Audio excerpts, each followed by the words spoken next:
नमस्कार, मैं अनीता वर्मा। आज हम करेंगे class 6 English book honeysuckle lesson 9 desert animal summary in Hindi.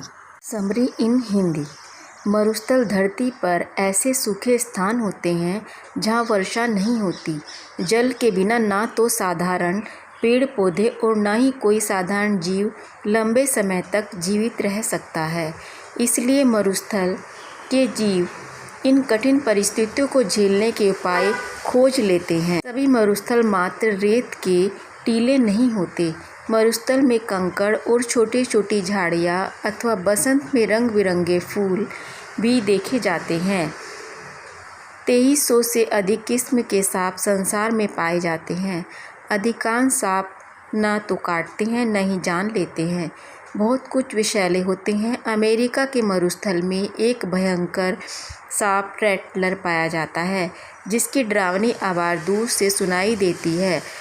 जब कभी उसे तंग किया जाता है तो वह अपनी पूंछ ऊपर उठाकर उसके छोर को कंपित कर खड़ खड़ की आवाज़ चेतावनी के रूप में निकालता है।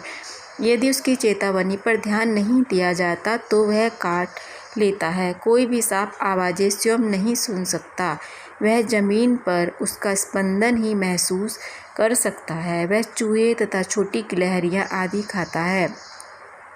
आमतौर पर सांप सप्ताह में एक बार ही खाना खाते हैं। विशाल अजगर तो बिना आहार के 1 वर्ष तक जीवित रह सकता है।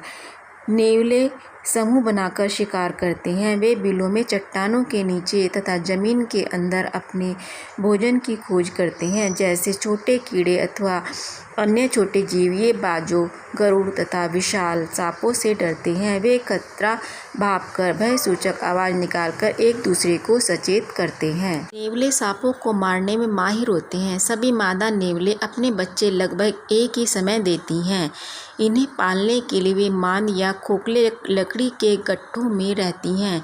2 वयस्क नर नेवले उनकी पहरेदारी करते रहते हैं, जबकि अन्य नेवले भोजन की खोज में निकले होते हैं। ऊँट भी मरुस्थल में रहते हैं। कुछ जंगली ऊँट 30 के समूह में भी विचरण करते हैं। ठंड में उन्हें गर्म रखने के लिए लंबे बाल आ जाते हैं तथा गर्मी में ठंडा रखने के लिए छोटे रोए हो जाते हैं।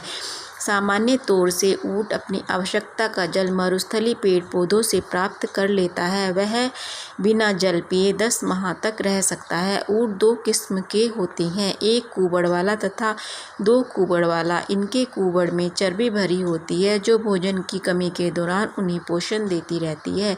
ऊँट कई प्रकार से मरुस्थलीय जीवन के लिए उपयुक्त हैं। Class 6 English lesson 9 desert animal की समरी इन हिंदी। अगर आपको ये वीडियो पसंद आई तो प्लीज़ वीडियो को लाइक शेयर कीजिए। अगर आप चैनल पर नए हैं और इसी तरह की और वीडियोस देखना चाहते हैं तो चैनल को सब्सक्राइब कीजिए। Thanks for watching.